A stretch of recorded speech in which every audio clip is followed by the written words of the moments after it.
Hello. First of all, I want to say if you saw the last video I posted, I apologize for the camera angle that I had my fucking camera at for the whole video, pretty much.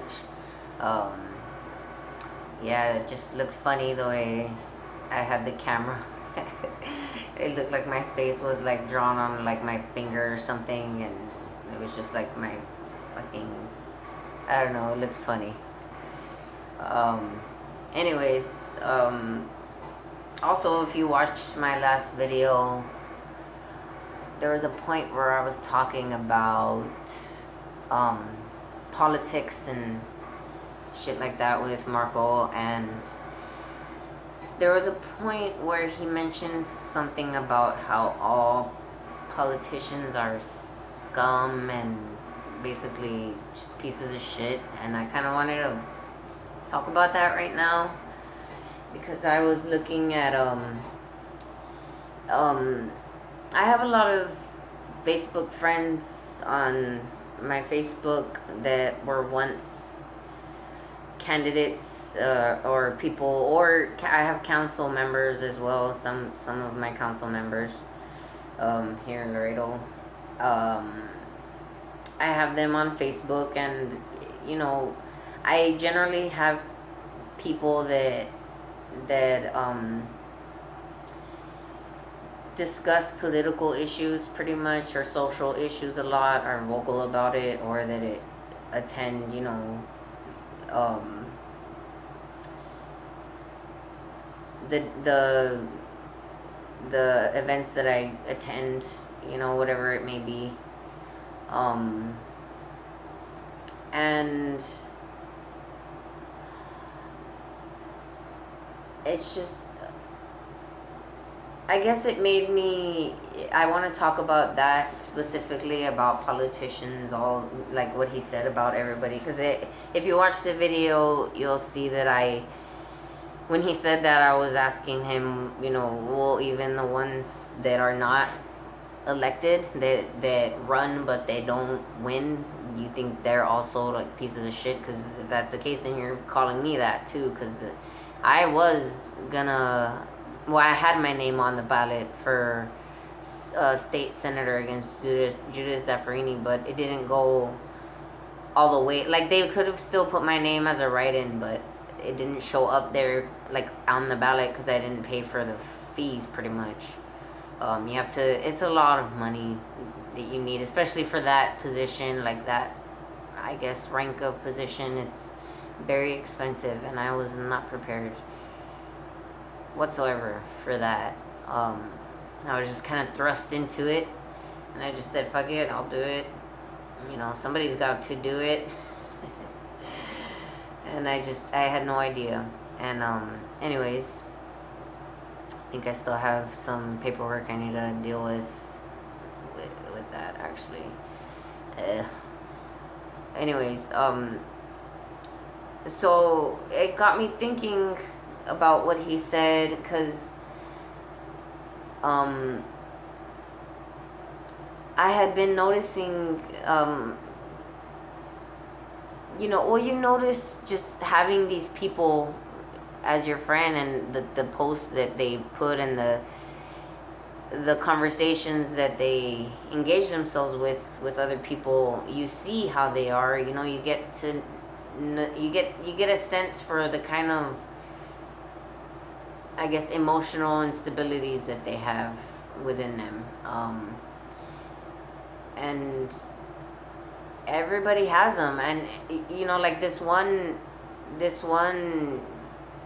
fucking, I want to call her a bitch because I'm still kind of mad at her for what she did, but at the same time, I really don't care, so it's whatever. She's an idiot.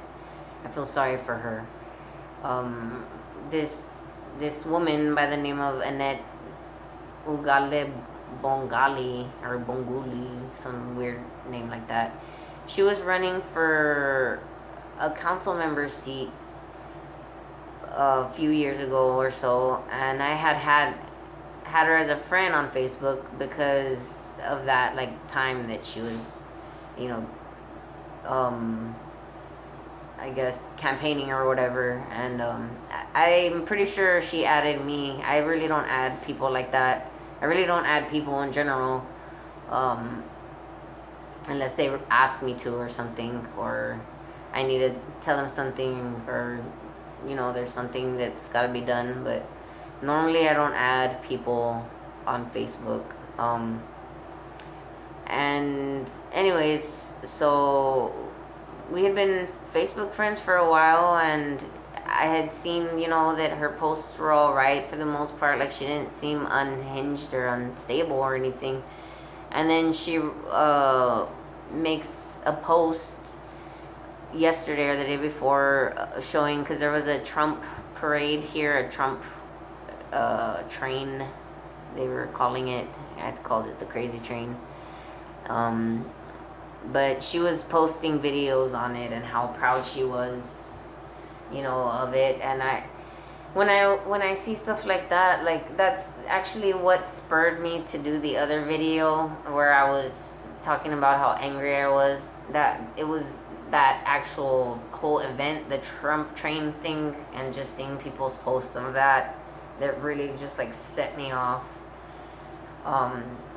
So I saw that, and I just, I commented, and I probably could word my words a little better, and this is where it's a learning experience for me, so I could engage with people in a way where I won't trigger them right away. I don't mean to trigger people, but I do, because I'm triggered, about something, and I'm communicating in an expressive way that's demonstrating that triggerness, and I'm not really trying to do that. It's just a byproduct of that feeling, and not being able to to control it and really handle it, and not have it handle you.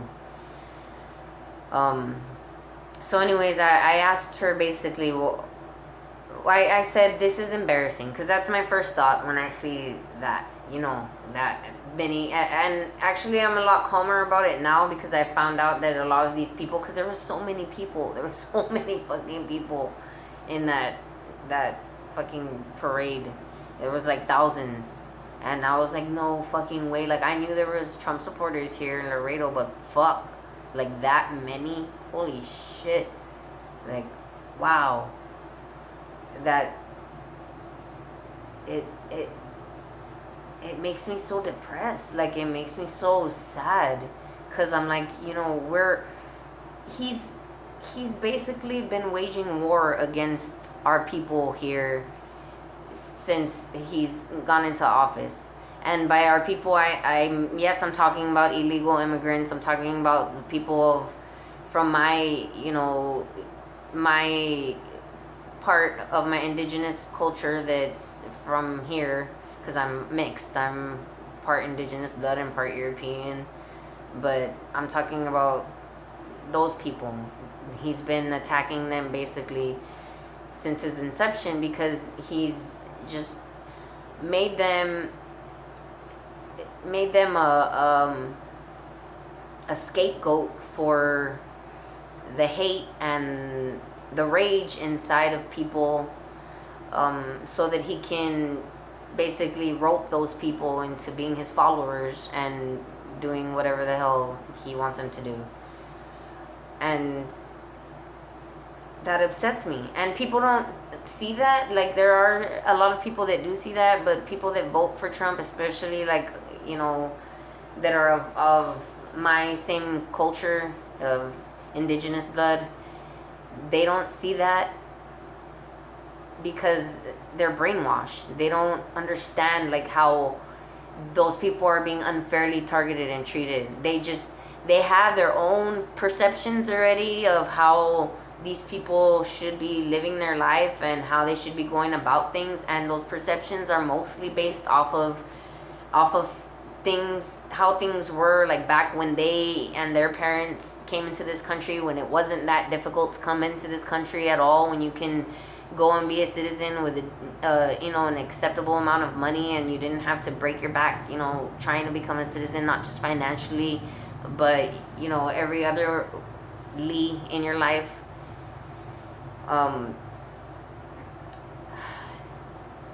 they're not aware of how much the laws have changed since their grandparents or their parents or they even became citizens. They've changed drastically over the last few years, a lot, and gotten so much more strict as far as who can come in and how and what they have to do and how much they have to pay. It's a lot harder now, and sometimes for a lot of these people, paying the coyote just whatever $1,000 they're asking for to bring them over is a lot of a more doable option for them at the time, and they're desperate. A lot of them are desperate. They don't have many options, especially if their lives are in danger, which a lot of them are. And we don't understand that because our lives are not like that here. We don't put up with the bullshit that cartels do in other countries in South America, Central America. We don't put up with that shit. We don't put up with you know, what they do in Nuevo Laredo, what the beheadings that they do, and all the fear that they instill in people. We don't put up with that shit.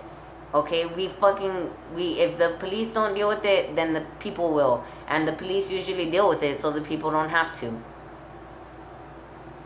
So they don't understand how you know, how hard it is for these people, you know, and how unfair it is for them to be treated the way they're being treated right now. They really don't understand. And it angers me a lot. It really upsets me, like, more than I'm able to control. So I commented, sorry about that whole rant into that topic, but I commented on her thread, "This is embarrassing. I don't understand how anybody who is proud of their culture can support a man who has been so obviously unfair in targeting our people since his inception here as president. I don't understand it." And that's all I commented. And then she commented how I was embarrassing. You're embarrassing, was her response. And I was like, oh my God, are you serious? Like, wow. I was like real mature, and she was just like, oh, and she was already, I guess, annoyed with me because I had made because it was 9/11, and I had made another comment on one of her 9/11 posts where she was trying to make it about cops and how people should respect cops, and because they're the ones that ran in and whatever. And I commented like all the facts on 9/11 and why we should never forget, because it was like, oh, they said they would never forget, but they did. And I was like, and I commented all the stuff that I think you should never remember, and you never forget to remember about 9/11. People don't even know a lot of this stuff about 9/11, and there's just a bunch of facts about what happened, and I'm not gonna go into detail of all the facts because that's a whole different topic in itself. But she deleted that comment, and I know that she was already like annoyed with me for that. So she had said that, and I was like, and she was like, use someone else's, or use your own platform to spread your ideas, and stop doing it on mine, or I don't know, unless you want to get blocked. And I was like, oh my God, are you fucking kidding me? I was like, I don't give a fuck if you block me. I really don't. Like, honestly, if you're gonna have a fucking a page with your friends and family on it, and you're gonna go and post your opinions and then expect like everybody to agree with you or shut up, like, then just don't post people. And I guess that's what she was doing, just blocking whoever is not agreeing with her, which is so fucking childish in my opinion. But it's whatever, it's her choice, and I thank her for it because it saves me from having to engage in conversation with her anymore. And yeah, well, anyways, as you can tell, I'm still very upset by it, and this is one of the things I wanted to focus on more in this video, where I was wanting to talk about how politicians are all scum and where that comes from. Like, I wanted to focus on the energy that comes out with these topics because, like, you know, it's very difficult to engage in these types of conversations with people without resorting to name calling at a certain point or attacks on each other at a certain point. There's always, even in the most, you know, intelligent debate that you're having with somebody, you could have them be having the most intelligent debate with somebody, there's still going to be those moments of sarcasm where you're trying to understand each other but you're just not quite getting each other, and you're using sarcasm to try and relay your misunderstandings with each other and see, you know, where it goes from there's always that little bit of negative energy that comes out, and just, you know, as the two minds are meeting, just gets twisted and comes out and has a role there to play. And I want to explore that because I want to know more about it, because I honestly, I have a very, very low self-esteem, and I know for a fact, a 100% fact, that your own personal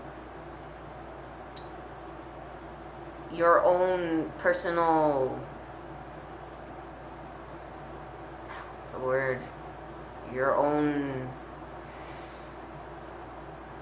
not just your thoughts of yourself, but your whole feelings about yourself, like your whole energy about yourself and who you are, who you feel you are, and who you know, think you are inside. I honestly feel like that plays a huge role in whatever it is you do in your life, especially if you're in a role where you're a leader, or you're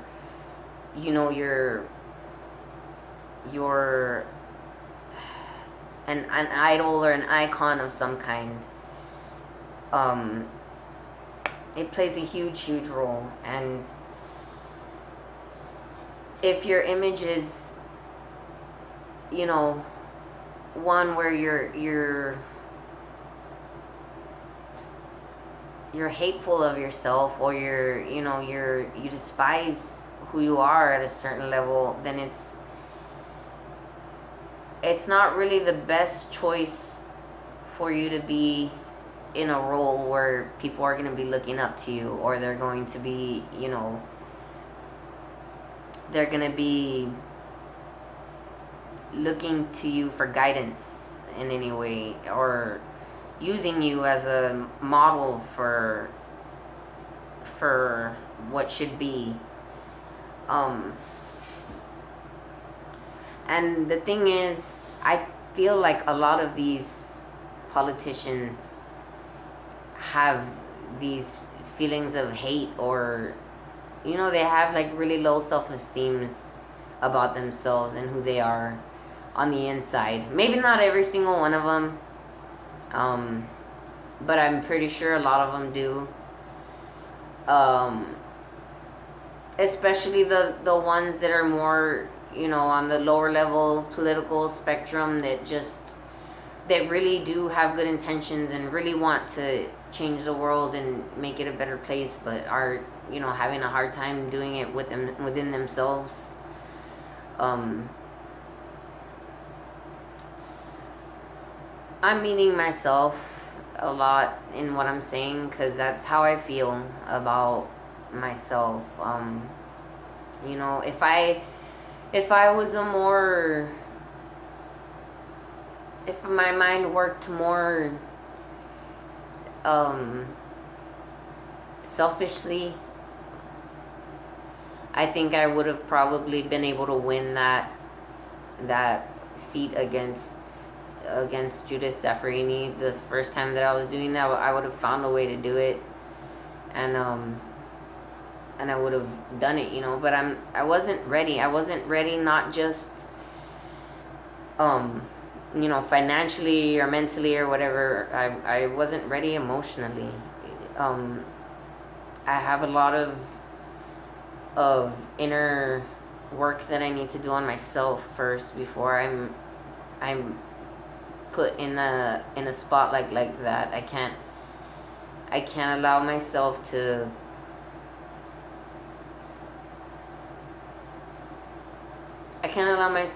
be in that role when I feel like I am a piece of shit, Um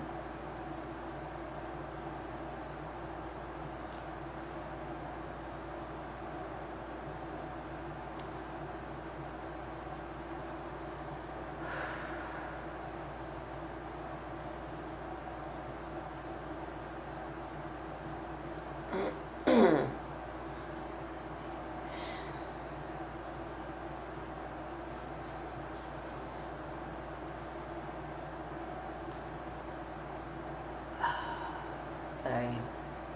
I just try not to cry. I don't want to cry in this video. I really don't. I'm doing pretty good not crying. Talking about all this stuff, it upsets me a lot.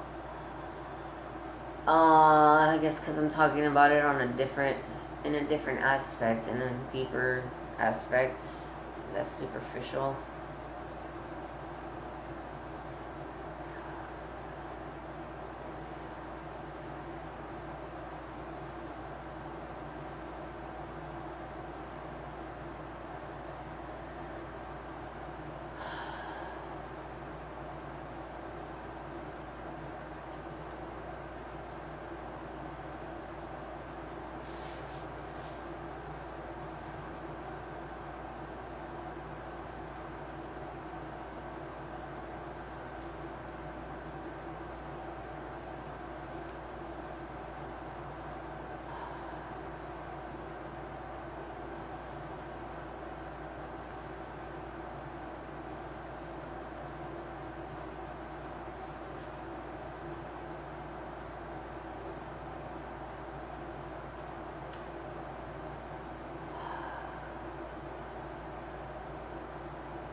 Politics is such a paradoxical situation. It's just, you can't be a part of it unless you have some sort of tainted feelings within yourself already. You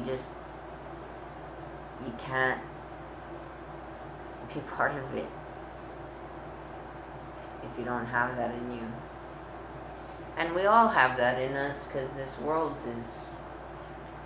is just shaped that way. It's made so that you're born and you're tainted in some way, one way or another. Some of us more than others, obviously, but still, we're all tainted in some way or another. If our family doesn't do it for us, then the outside world will, and does.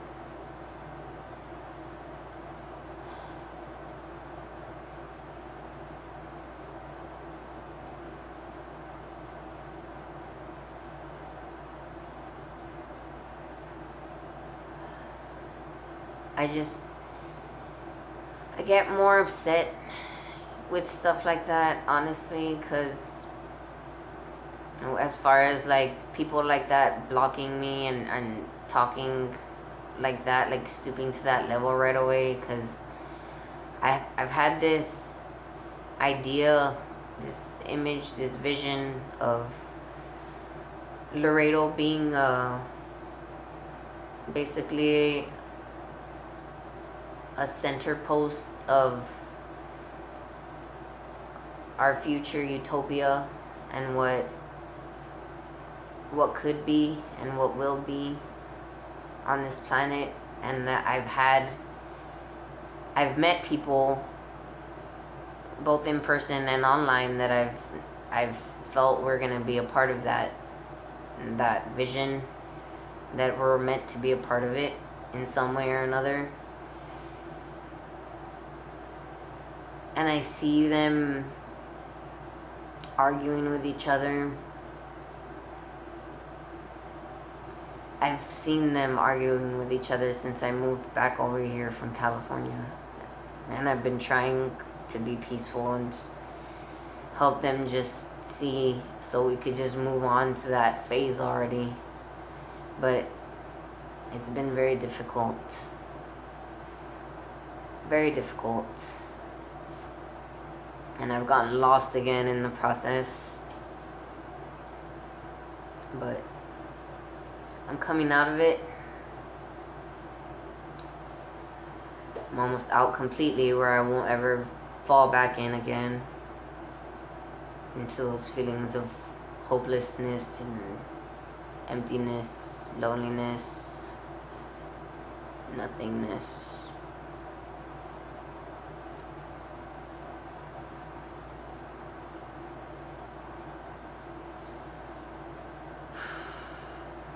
It just really upsets me when I just keep seeing them fighting, like, over stupid things that they should already be having their minds open to already, that they should already be moved beyond.